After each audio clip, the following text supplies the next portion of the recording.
Golden State Media Concepts Baseball Podcast. We cover everything Major League, from spring training to the World Series. We've got your favorite club covered, from New York to Boston to LA. This is the Golden State Media Concepts Baseball Podcast.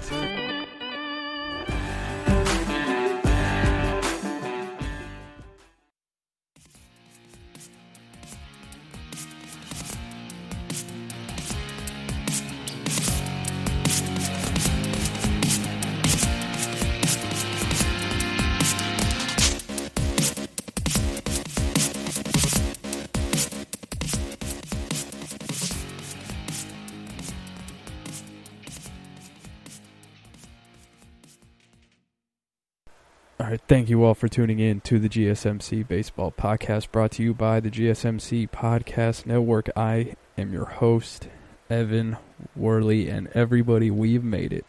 The moment we've all been waiting for since I joined this network back in July. I think it was July, probably late June, early July, but we have made it to the bubble.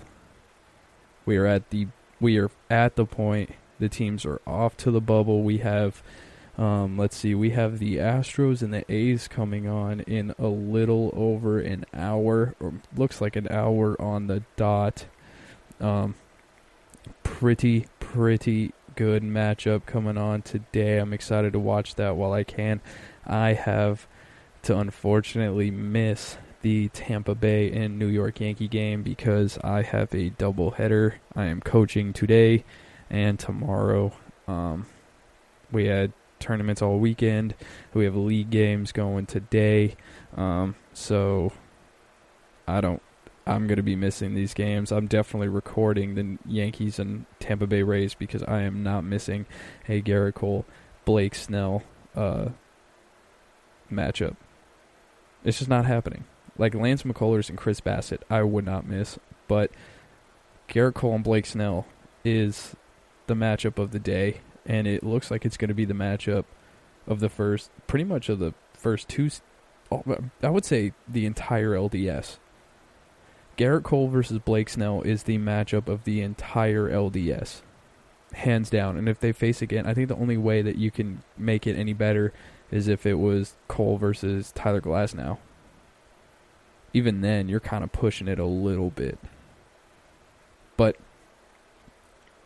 anyways, before we break into the whole, breaking down the bubble and how we got here since our last episode, I just wanted to talk about just the tournaments that we had. First of all, the people here living in Texas, you guys do not know how good you have it. These kids, I coach a 13U developmental team, and the fields that we went to were magnificent. When I was 13, my fields had gopher holes in them. Like, the pitcher's mounds were on top of, ant hills, fire ant hills. So you'd be warming up while simultaneously getting bit by fire ants. Gophers were getting drilled in the head. People think I joke when I say this. Gophers would get drilled in the head with grounders on my field. There were multiple times where, maintenance people or the people who run the league would come in and, try and hit these things with, shovels. That's probably not a good thing to say right now, especially with all the animal activism, but, it's just what happened. It was, 15 years ago. They would just go up to the point where when I went back home and I was driving around, I realized that they don't even play there anymore. My old Little League moved areas to way worse fields, I guess, structurally. The fields that they play on now don't even have fences. And they're just all dirt softball fields. They don't even play baseball on baseball fields. which is a whole nother topic that we can get into on another day, because that's something that I need to rant about, is not enough baseball fields for just public, like, pickup game use. But, like, they went over there because the fields are so terrible, and then I go to these fields and, like, just tucked away in the middle of nowhere, Texas, are, like, these insanely nice fields. Like, the one that we were in Sunday was Balch Springs, and it had the jankiest looking field ever. It was, like, 380 to left center, but it was, like, 295 to left with a giant fence.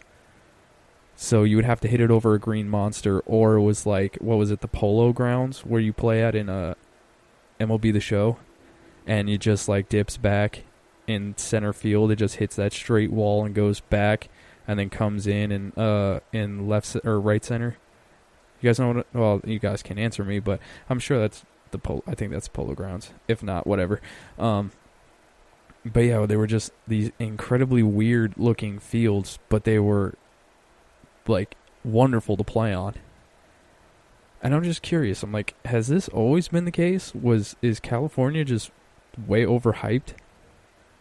Or was I just playing in like the hood of the hood? I already know the answer to that. I was playing in the hood of the hood, but still, it's like I thought that, you know, I still played on some nice fields, but none of the fields even came close to just the average stuff that you guys get in Texas. It was absolutely nuts. Anyways, back to how we got to the bubble. So, the San Diego Padres, I did not think they had a chance. I didn't. I thought that they would win game 2, which they did, thanks to Fernando Tatis Jr. and Will Myers joining Babe Ruth and Lou Gehrig, which if you would have ever told me in my entire life that Will Myers would be in the same breath as Babe Ruth and Lou Gehrig, I would tell you are lying, because Will Myers is not that great at anything, and he was able to just absolutely smack a couple homers, one of which I don't think got above, 10 feet off the ground. That liner down the left field line was just absolutely smoked. And he has such an odd swing. It looks like every time he hits it, it just has a ton of topspin on it just because his swing is so, like, janky. But, I mean, it worked. It went out. So they were able to hold off the Cardinals in Game 3. The Cardinals' offense was pretty subpar all year. But they just had that ability more than any other team to just turn it on in the postseason. They always have been, and they kind of just, they have that, like I said on the last episode, history repeats itself. They never really have the most overpowering offense going into the postseason. Like, it's never, the Cardinals are top 5 in this, top, 4 in that, top 3, whatever. It's always like, they're top 10. But, I mean, if they're in the top 1/3 of the league, they're not really, like, the most outstanding. And they just go into the postseason and they just know how to win. I did not think that the Padres were going to get past Waino. Waino was Game 2. They had Jack Flaherty in Game 3. I did not think they were going to get past Jack Flaherty. And, somehow, some way, they were able to do it. They went 9 different pitchers and 9 different innings. And, they really just killed the St. Louis Cardinals and knocked them out of the postseason. I'm not the biggest St. Louis Cardinals guy, mainly because they're always in the postseason all the time. So I'm really stoked to see that San Diego was able to make it to the second round. Also, can we talk about how awesome the postseason is now? We can say that, baseball needs to be different because whatever. I think we can admit that when baseball makes rule changes, they normally work out, or just little things that they're trying to test to see if it'll be better. The home run derby, infinitely better. Instead of taking, you got 10 outs, you have 5 minutes, hit as many homers as you want. And now we have just tank after tank, and it's just non-stop homers. Because, people aren't pressing. They're like, I only get 10 hacks, whatever. They're just nice, easy, smooth swings, and they're just all goners. The universal DH, we brought that in this year, and to be honest, I hope it stays.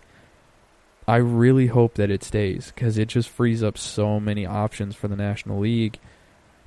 just to be on even playing grounds with the American League. Like the universal DH, I think is a really great move, and it's arguably why the Braves were able to make it past the Cincinnati Reds, because Marcell Ozuna's big homer on game 2 was huge. Like it was really, really huge and really important to to the Braves making it to the NLDS, and it's gonna play a huge role against Miami because like the Braves notoriously can't hit in the postseason, and Miami, they're just kind of the team that doesn't lose in the postseason.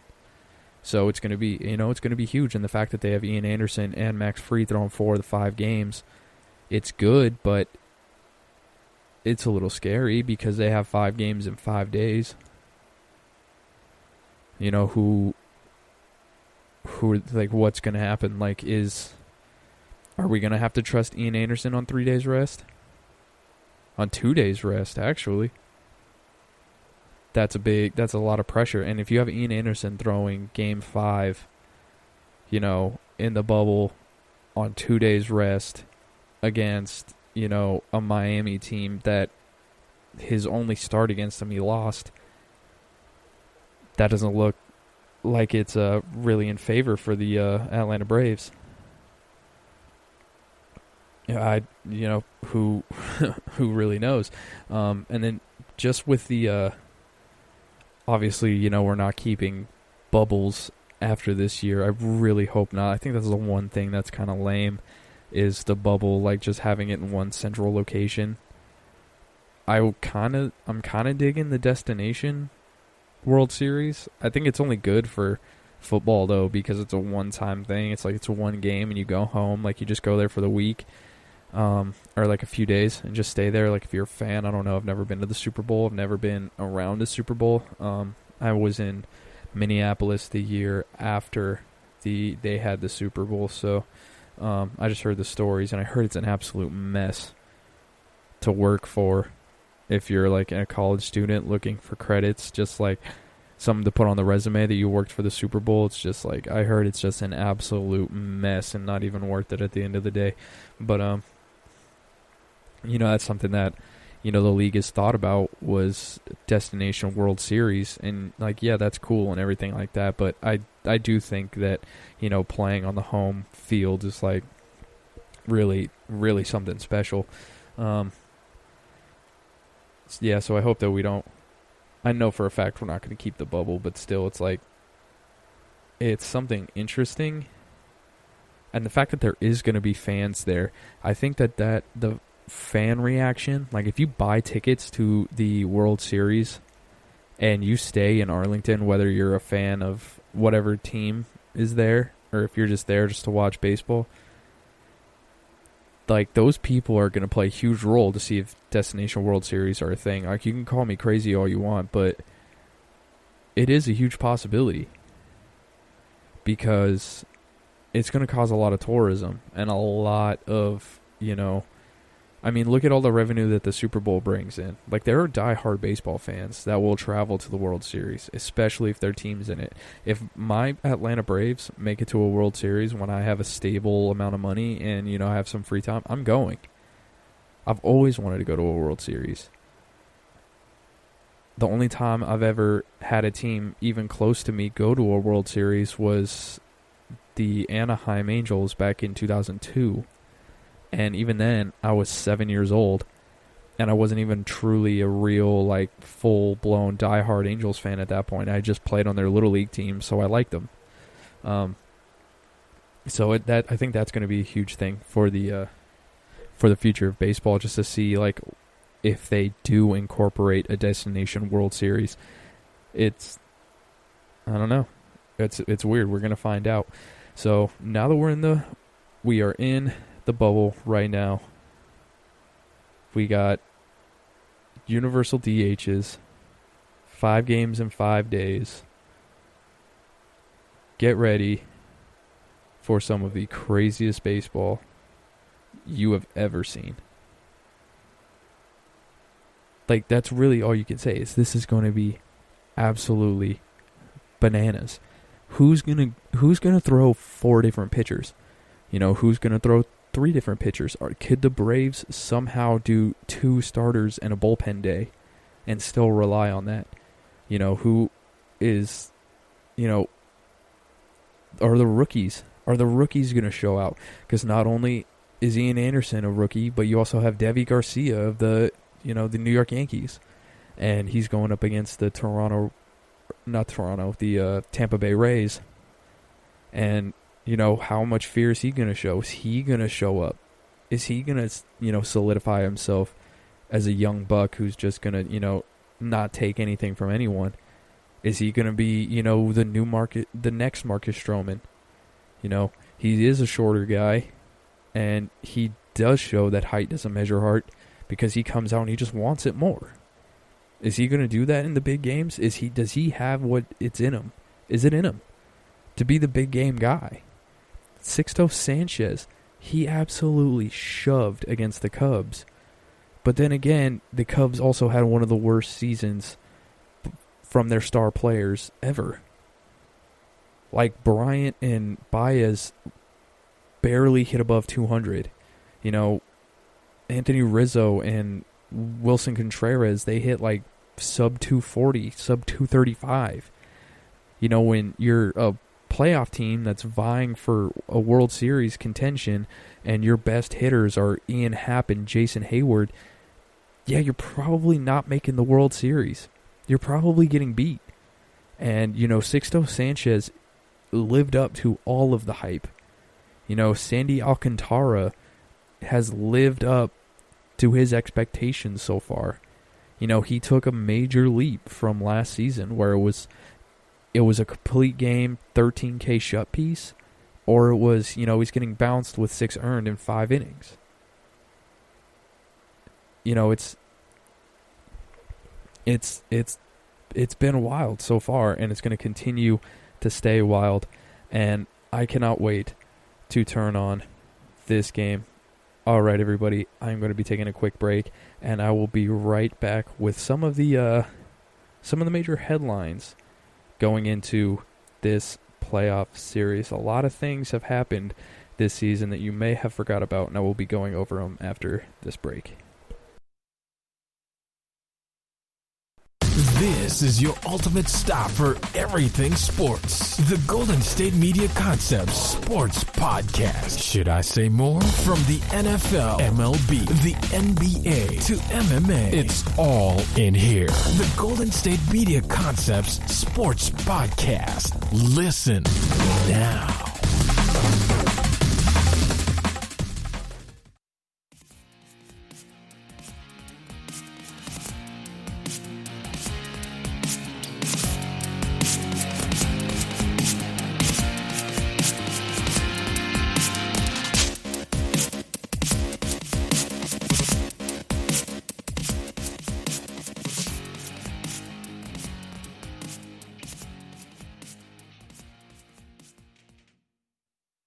Okay, everybody, and we are back. So, let's talk about some of these storylines. So, mainly, I have 4 of the 8 series up here right now with me, and, or wait, no, what?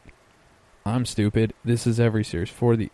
I'm an absolute idiot. So, we have storylines from every series.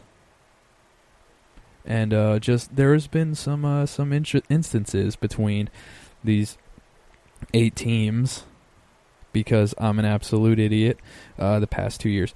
So let's start off with the Yankees and Rays. So it started with CC Sabathia a few years ago. Remember there was the incident where he could have gotten a large, I think it was like a $500,000 to $1 million bonus for innings in a season, and he got kicked out early because he threw at one of the Reds players and just said some rather colorful things. I will put it like that towards the Rays dugout. Well, that happened a couple years ago, and then if you remember correctly, this season there was an incident where Aroldis Chapman threw a fastball that ended up near Michael Brousseau's head. That prompted Kevin Cash to issue a threat saying, I've got a whole damn stable full of guys who throw 98 miles per hour. So, that is a continuous instance of bad blood between the Rays and the Yankees.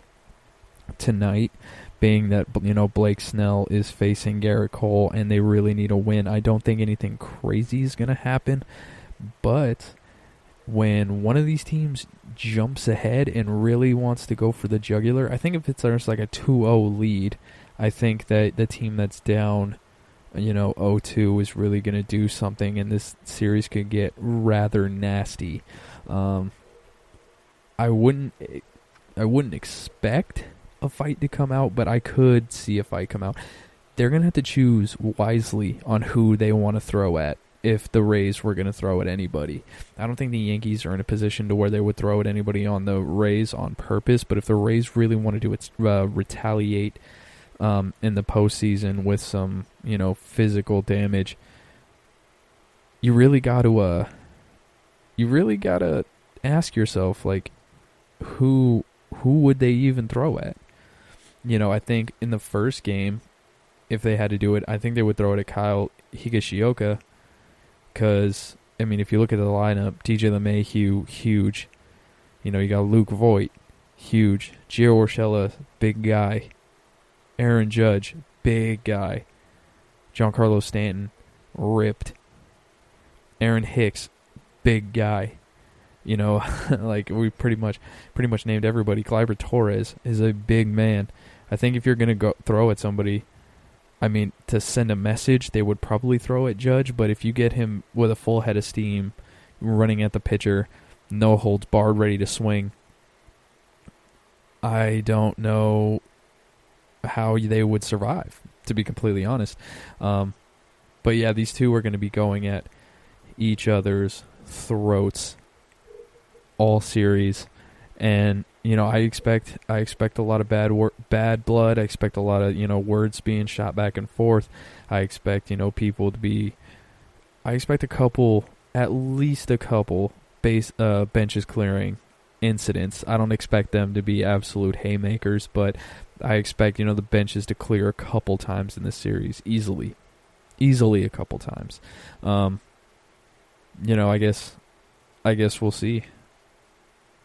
This game starts, it said 7:07 Central Time, so we got about 4.5 hours until that kicks off. I'm still super bummed that we have a doubleheader today. Good golly, I want to watch this live. Anyways, okay, so let's move on to the Astros and the Oakland A's.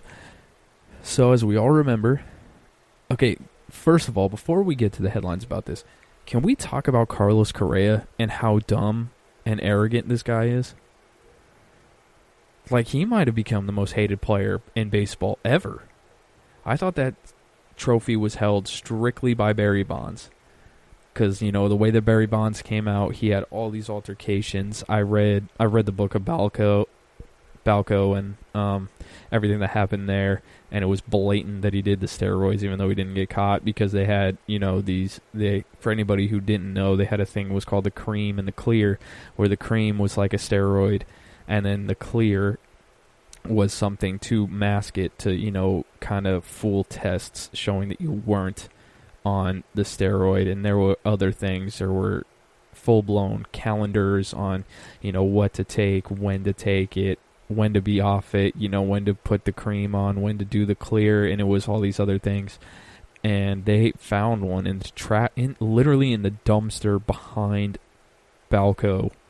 They found the calendar with Barry Bonds' name on it and all the stuff that he was supposed to do, and they still didn't find it. He just came out and was like, nope, didn't do it. Everybody says I did it, was dumb, all this kind of stuff, this, that, and the third.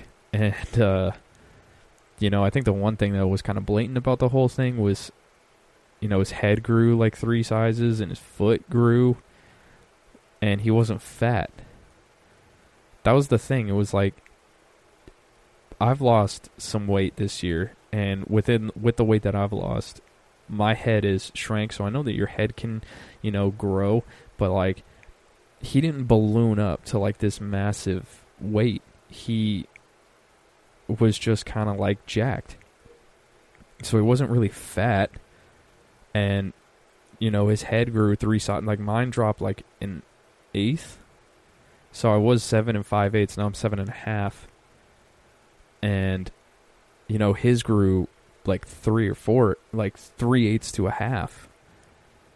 I was like, that's damn near impossible without ballooning up. And then your feet don't grow once you've hit a certain age. Like ever since I was 15 years old, my foot's been a size 13.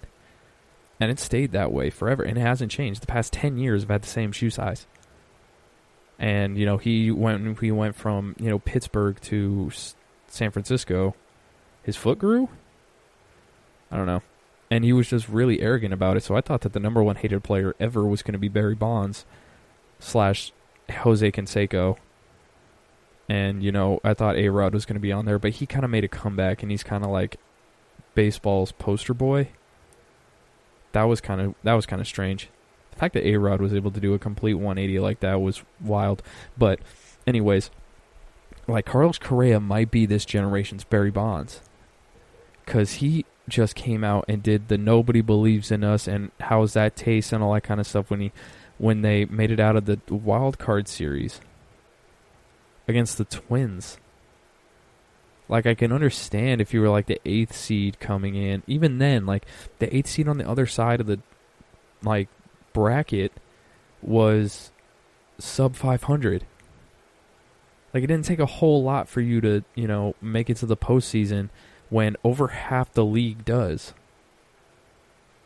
Over half of the league made it to the postseason.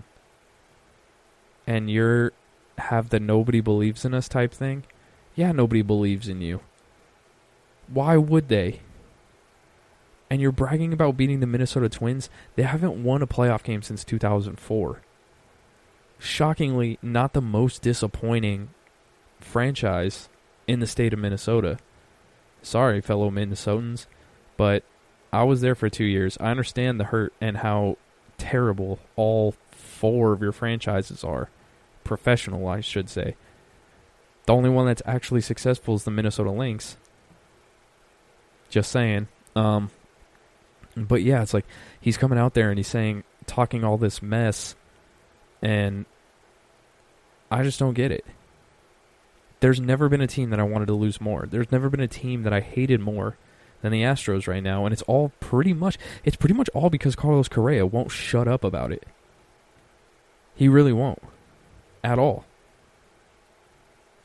Like, Jose Altuve's not coming out saying anything. Alex Bregman's not coming out saying anything. Marwin Gonzalez said, yeah, we did it, I'm sorry, and let it alone. And Carlos Correa just won't, for the love of God, shut up about it. George Springer's not saying anything either. The only person that's keeping any of this alive is Carlos Correa. And he's just putting a target bigger and bigger and bigger on their backs. And especially after what happened earlier this season where the Astros and A's got in that huge fight with Ramon Laureano. The bench is cleared after, they hit Ramon Laureano in 3 straight at-bats. Or 2 straight at-bats, sorry. It was back-to-back at-bats. And then the second one, the bench is cleared because the Astros coach was barking at him. Again, so stupid. Bro, you're a hitting coach. Shut up. And sit the bench. How hard is that? Just close your mouth and sit down. You're a coach. You are not really the most vital person on that team. Because guess what? They're going to fire you and get a brand new hitting coach, and things are most likely going to stay exactly the same. They're pros. Like, what do you expect? They've had all the hitting work that they've had. You don't have this like crazy idea that nobody can figure out. I mean, people don't remember that the Astros first started getting good when they stole the they had that big issue with like hacking the Cardinals scouting database. People don't remember that. And then that was 2015, back at the height of them being bad. And then 2 years later, after they hack that and they get all these good international signings, they're in the World Series and they win. Like, this team is just gone nonstop, cheating after cheating. They're facing Mike Fiers. He's going to pitch against the A's or the Astros for probably one of the first times.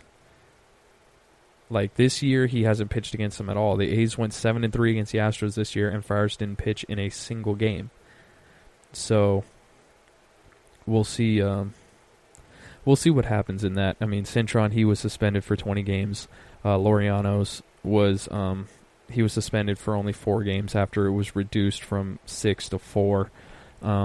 We'll see how that game ends up, or that series ends up turning out. But I feel like this is going to be the bloodbath. This is the series to watch, honestly, just because Carlos Correa won't shut up, and everybody's mad. Like, the A's have had a really good team, and I don't know why you would want to like get on their bad side again. You've consistently, I mean, they robbed Aaron Judge of a MVP with Jose Altuve, who's played horrible this year. He's been horrible. Like, and it's just like, guys, just take your lumps and go away. That's really all I really have to say about that anymore. Moving on. We have the issue with the Dodgers and the Padres. So this happened fairly recently.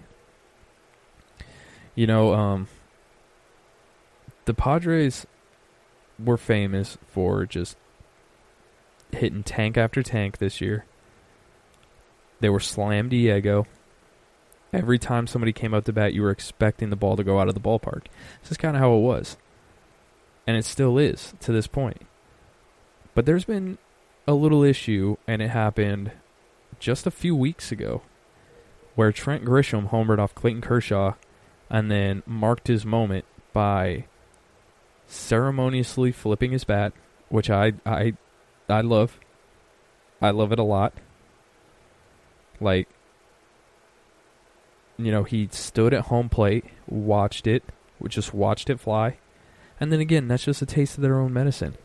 Because, I mean, it was, 2019's probably famous moment was Max Muncy hitting the ball into the McCovey Cove.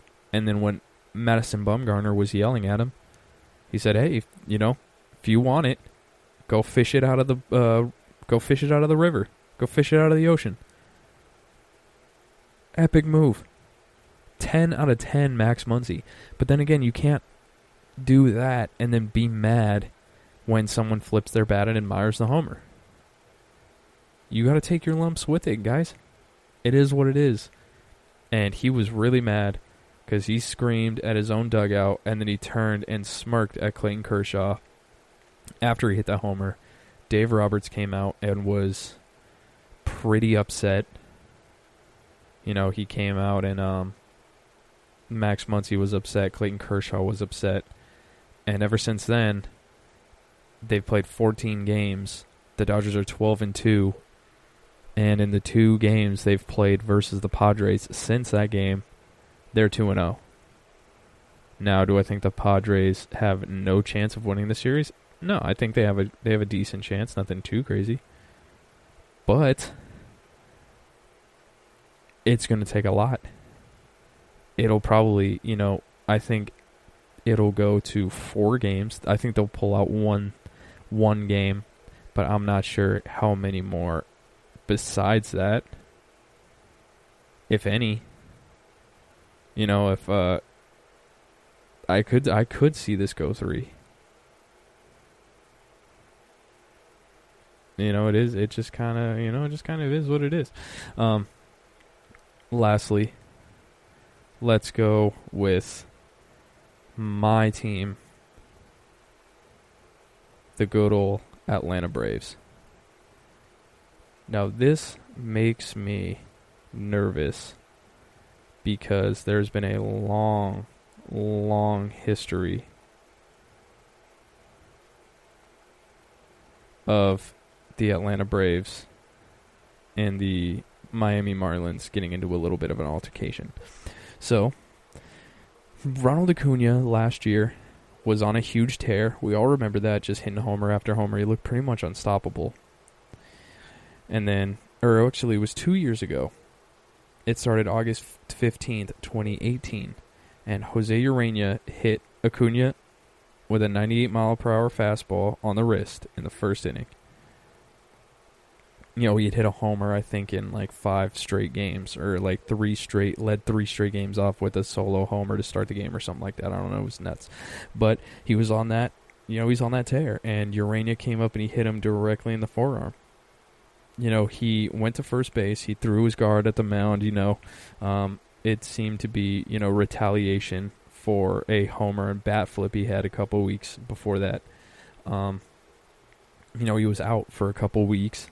But then he came back, and the day he came back, he met Urena again, and he absolutely crushed a homer and flipped the bat again.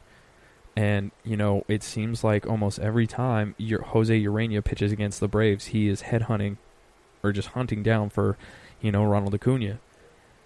And I do not expect anything different from him.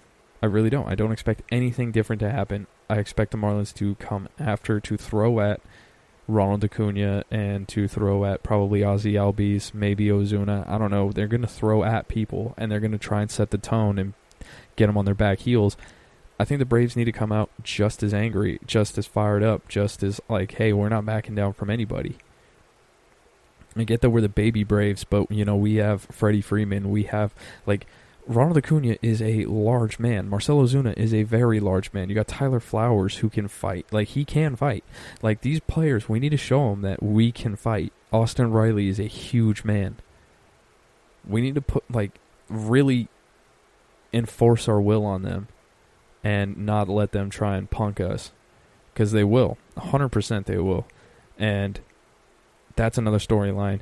When Jose Urena is pitching in this series, watch and see what he has up his sleeve. It's probably not going to be something very good for us Braves fans, at least. All right, everybody, I am going to be taking my second break. I'll be right back after the break to discuss just what I think is going to go down this series. In the LDS, just my predictions, who's winning, who's losing. But yeah, I'll be right back after the break. Tired of searching the vast jungle of podcasts? Now listen close and hear this out. There's a podcast network that covers just about everything that you've been searching. Hey! The Golden State Media Concepts Podcast Network is here. Nothing less than a podcast bliss with endless hours of podcast coverage. From news, sports, music, fashion, cooking, entertainment, fantasy, football, and so much more. So stop lurking around and go straight out to the Golden State Media Concepts Podcast Network. Guaranteed to fill that podcast itch. Whatever it may be. Visit us at www.gsmcpodcast.com. Follow us on Facebook and Twitter, and download us on iTunes, SoundCloud, and Google Play.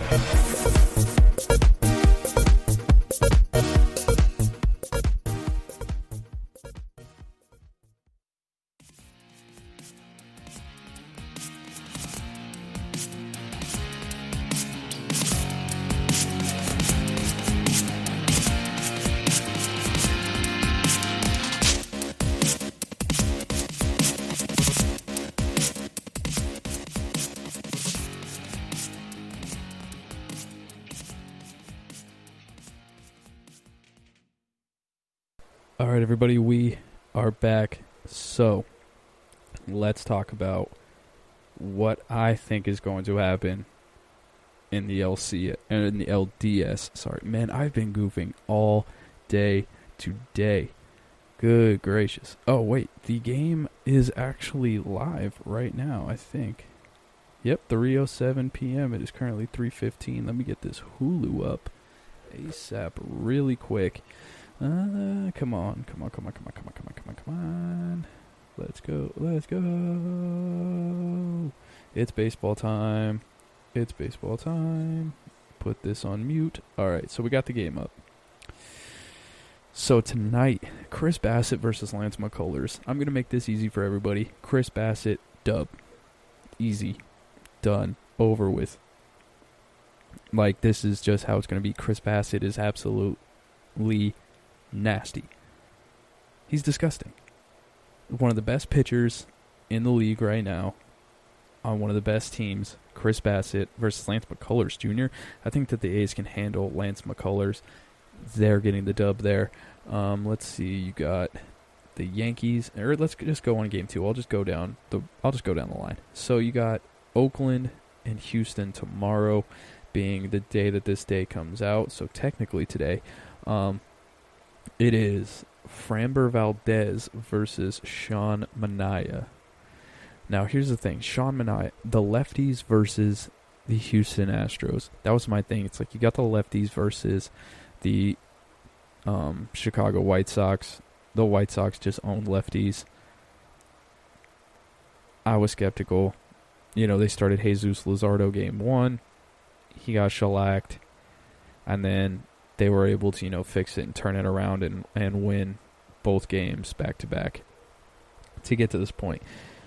Sean Manaea scares me a little bit.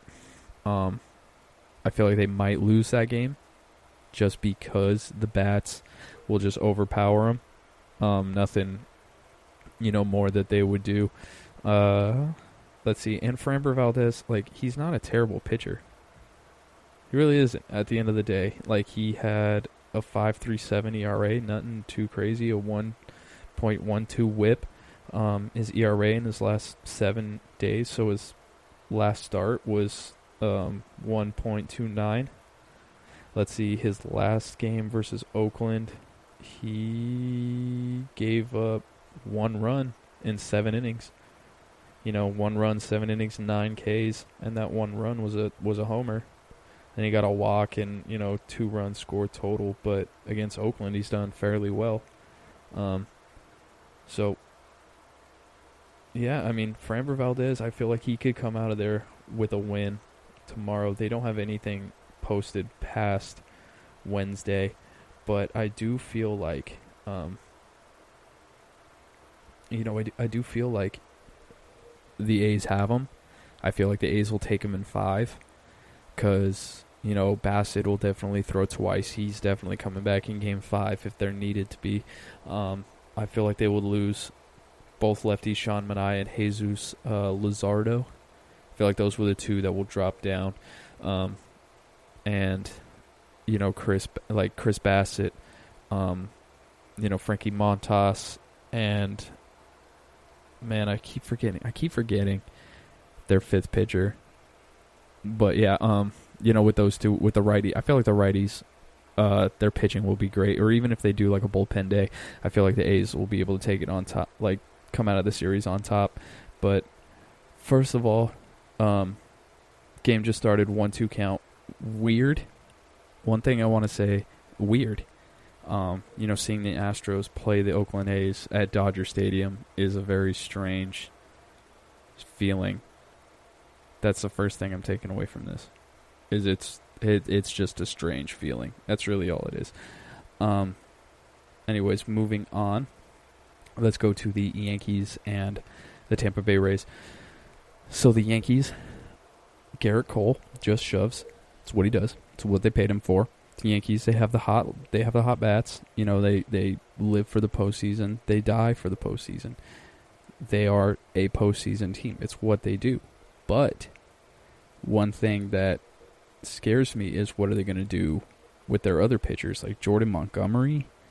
Devi Garcia, is he really the man? James Paxton, is he the big maple again? Is he back? Is he, what is he doing? Can he pull out a win? I'm going to take the Yankees, but I don't know why. I really have no clue why I'm taking the Yankees in this series. It's strictly off just history, really. It really is. Like, it's strictly just historically speaking. They have had, better outbursts in the postseason. It's really all it is. It's really it. What are they going to do?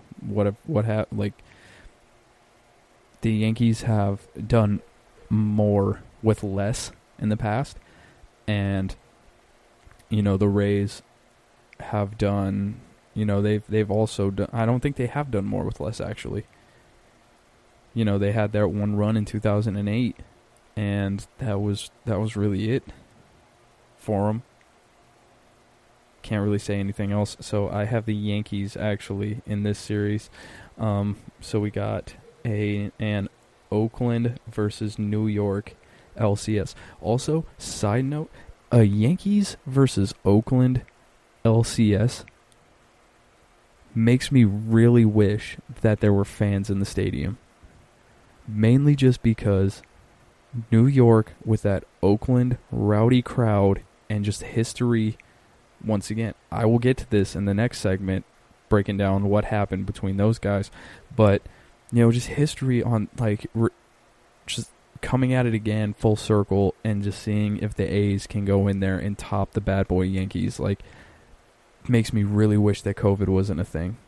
I can't even begin to describe, how much it annoys me that we're not getting fans in the stands. We're not getting, this series in the Bronx and in Oakland, but we're going to get it in San Diego.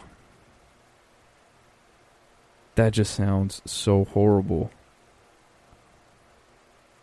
I know we were talking about a destination World Series, but that right there no. No. Bring them, make them go to Oakland. Make them go to the Bronx. Manfred, don't ever make that happen. Ever. Because, golly, that sounds like it's the freaking worst. Anyways, alright, let's move on to the National League. The Braves and the Marlins. This is going 5. 100%. You have Alcantara, Sixto Sanchez, and you got Lopez on the mound for the Marlins. And then for the Braves, it's Fried, Anderson, and Wright. If Wright just pulls a game out of nowhere and just throws an absolute gorgeous game and wins it for us, I feel like we win this easily. I feel like we get it in 4. But if he throws a stinker or a clunker, I feel like we either win in 5 or we lose in 5. That's really all it is. This series will go 5 depending on Kyle Wright's performance and the performance of the bullpen. Really not much more I can say about it. They're pretty evenly matched teams. The Braves tend to struggle in the postseason, but now they're built for the postseason. They really are. They have the bats. They can get hot at any moment. Their bullpen is phenomenal, and they have the young guys who can survive the rigor of the season, the postseason, especially in a bubble, and they don't have to deal with the the giant crowds banging on them. The stress of traveling to a new stadium and all that kind of stuff. So I feel like they are the perfect opportunity to do this. So I'm going to pick the Atlanta Braves over the Miami Marlins, but all contingents on Game 3. Whoever wins Game 3 wins the series. I'm just putting it out there right now, and it's going to be easier said than done because it looks like it is Sixto Sanchez versus Kyle Wright. Just let that sink in, Braves fans. Game 3 is the most pivotal game of the series. And we have Kyle Wright versus Sixto. Not ideal. And to close out this segment, we have the San Diego Padres and the LA Dodgers. So, with the Dodgers, they're just they're all business right now, and it's a little intimidating. When they beat the Milwaukee Brewers, it looked like they had just won like a game in June that didn't matter for anything. And it just shows that they're World Series, they're champs or bust this year. And that's not looking good for the San Diego Padres. I think the Padres will win one of these games. I don't think they'll lose all of them. I think they will win one game. But I don't think that they will win the series, especially not with Lamet and Clevenger. If Lamet and Clevenger were on the mound, I would give them the series. But without Lamet, without Clevenger, it's just, I don't think it's going to happen. I truly don't see it happening at all whatsoever. So we got Braves, Dodgers, we got Yankees, and we got the A's. And I cannot stress this enough. I really wish fans were in the stadiums. And this was not in the bubble. So guys, I will be taking my final break, and I will be right back with some of the best moments to happen in the LDS. Like I said, like this is going to be some crazy baseball that we're about to see. And, you know, we tend to forget all the crazy moments. We just see postseason moments. We always, or at least I always tend to think it is ALCS, it is World Series. But a lot of the big moments that we are familiar with in postseason history is from the LDS. And we could be adding to those moments right now. I'll be right back to speak about those moments right after this break. Want to know the latest in soccer? Then listen to the Golden State Media Concepts Soccer Podcast. From MLS, the World Cup, and the Premier League, we've got you covered. The latest updates, the hottest matches, and news on the league's top players. It's the Golden State Media Concepts Soccer Podcast. David Beckham scores the goal to take England all the way to the World Cup finals. Listen now.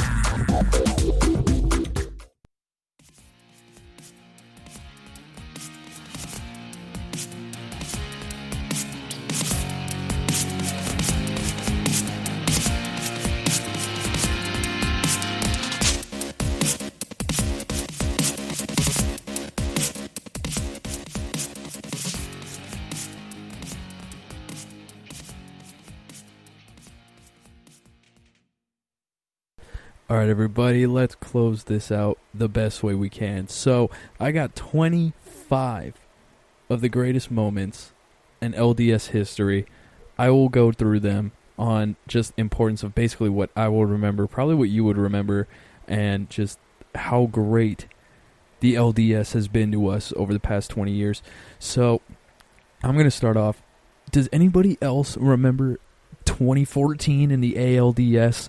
It was the Baltimore Orioles versus the Tigers. You know, the Tigers had an all-time great starting rotation. They had Max Scherzer, Justin Verlander, and David Price. But their bullpen was absolute garbage. And then in Game 2 of that series, they were up 6-4, and Delman Young came in and had a pinch hit 3-run double off Joaquin Soria to walk it off. And the Baltimore Orioles in 2014 made it to the ALCS because they swept Scherzer, Verlander, and David Price. How incredible was that? And we all forgot about it. Absolutely 100%. We all forgot about it. Absolutely nuts. Going through it. Let's keep it going. Raul Ibanez in 2012 in Game 3, he had the pinch hit homer for the Yanks. You know, in 2012, they had the 2-1 deficit. Joe Girardi sent up Raul Ibanez as a pinch hitter for A-Rod. And he hit a solo shot to right field off Jim Johnson. Nuts. absolutely nuts. Then there was, you had the Buster Posey grand slam in 2012 against the Reds in Game 5, where the Reds were up 2-0 in 2012. 2-0 in the series. They had to win one game, and they couldn't do it. And then in Game 5, Buster Posey hit the grand slam and just sent the Reds home so early. It was nuts. You had Justin Verlander in Game 5 of the 2012 and 2013 ALDS versus the A's, absolutely killing the Oakland A's in back-to-back Game 5s in the ALDS. I know Oakland fans, they finally got the monkey off their back, but they did it. In 2001, who remembers Tony Womack? 2001, the Diamondbacks on this list against the Cardinals in Game 5, where Tony Womack hit a game-winning single off Steve Klein in a clincher of the NLDS, and then they later went on to get a game-winning single off of Mariano Rivera in the World Series. Probably the craziest World Series I had ever seen, besides the A's and Dodgers. A's and Dodgers was easily number one, but that is probably top 5. That was the first one I'd ever watched, so I had no idea. But, up until then, just starting it off with that World Series as being like the first series I ever watched, nuts, absolutely bananas. The Diamondbacks later went on to beat my Braves before they were my Braves, and then went to the World Series. Anyways, speaking of my Braves, Tim Lincecum's masterpiece, 2010 LDS Game 1, where he had a 2-hit complete game shutout and a 1-0 win with 14 Ks and only 1 walk, and he only had 96 pitches. 96 pitches in the game. Absolutely nuts. You had the Royals' 8th inning. You got the Rays, the Royals and the Astros. The 8th inning of the 2015 LDS Game 4. I remember this because my buddy Jake is a huge Astros fan, and I remembered they had the series. They absolutely had the series, and the Astros just absolutely peed down their leg. They peed down their leg. They had 5 straight hits off Will Harris and Tony Sipp, as well as a pretty big error by Carlos Correa. Don't really feel bad for him. And it was a 5-run inning that sent the Royals towards a 9-6 victory, and they ended up winning Game 5, and then 3 weeks later they won the entire World Series. Another big thing, I know they showed it last week during the Cleveland Yankees game, but the attack of the midges, the bug game, where you have Jabba Chamberlain, who had a 0.38 ERA in the regular season. One of the most dominant postseason pitchers besides Mariano Rivera. We had just absolute dominant bullpen pitching. Dominant. And he was out there and he just got attacked by bugs. Attacked by all bugs. That was Game 2 of the 2007 ALDS. Let's see. Let's keep it going. Chris Carpenter got an absolute gem in the ALDS or NLDS Game 5 in 2011 against the Phillies. So the Phillies had Roy Halladay in a sudden death game with Chris Carpenter. And that was back when the Phillies had the 4 aces. They had Cliff Lee, Roy Halladay, Roy Oswalt, and Cole Hamels back at the top of his game. And they still could not get past the Cardinals. And I think this year the Cardinals won. It was either the Cardinals or the Red Sox won the World Series this year. I can't remember which one. The Cardinals did. Yeah, the Cardinals did. This was the same year that the They beat the Texas Rangers. That's right. Okay. That makes sense. Wow. Huge game. The fact that they were able to go through the Philadelphia Phillies, my God, I'm remembering so much of this. This is absolutely nuts. Kevin Brown versus Randy Johnson, not alive for that. Pedro shuts it down. Pedro coming in the 9th to cap in the... Ooh, and that was 1999. I don't remember that.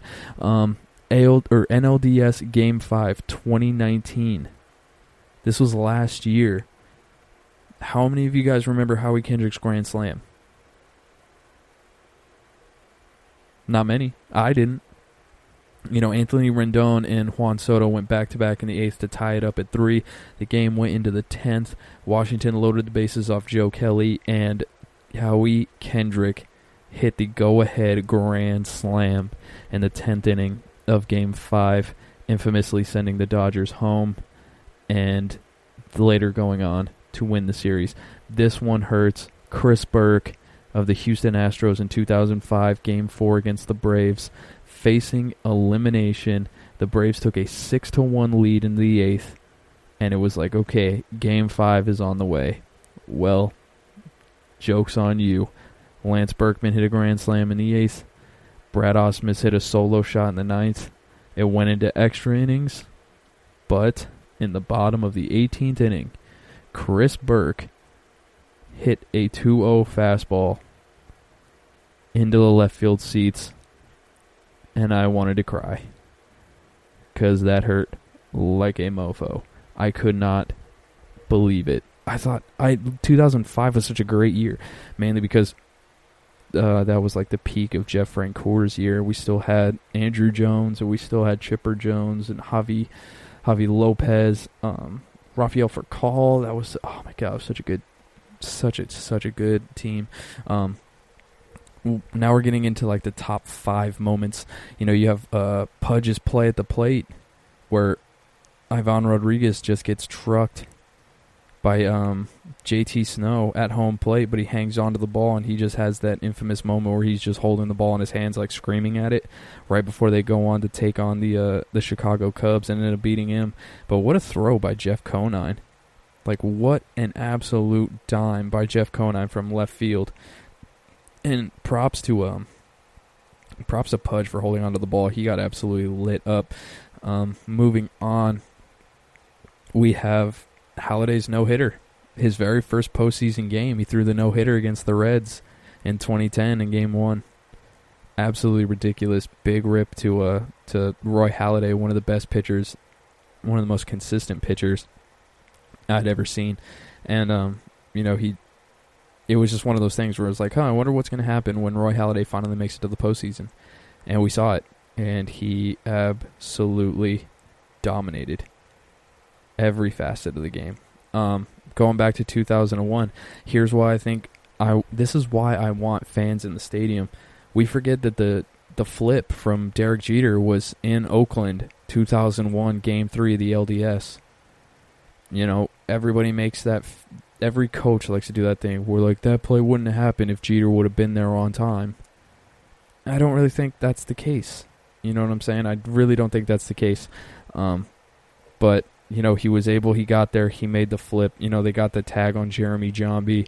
And, the Yankees ended up taking him, making it all the way to the World Series and losing on a walk-off.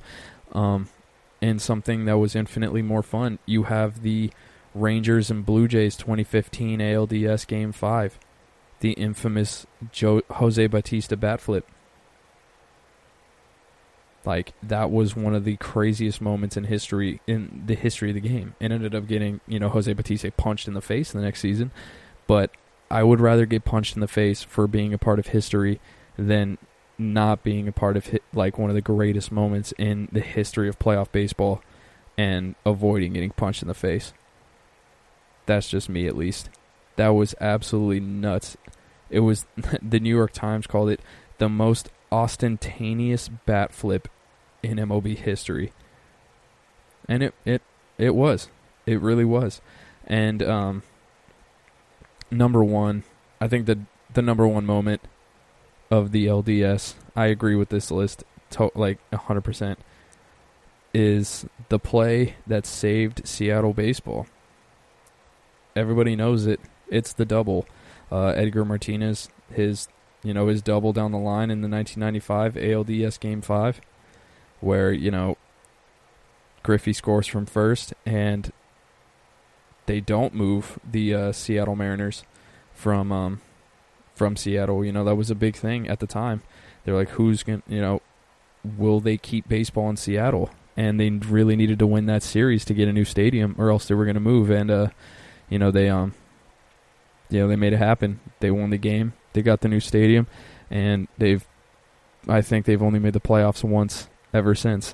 So hopefully they will break that, that curse in the near future.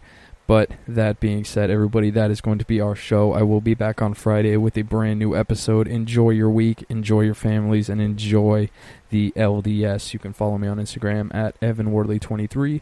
You can play me in tap baseball if you're bored. The nickname is EvanWardley23, and I would like to thank you for listening to the GSMC Baseball Podcast, brought to you by the GSMC Podcast Network.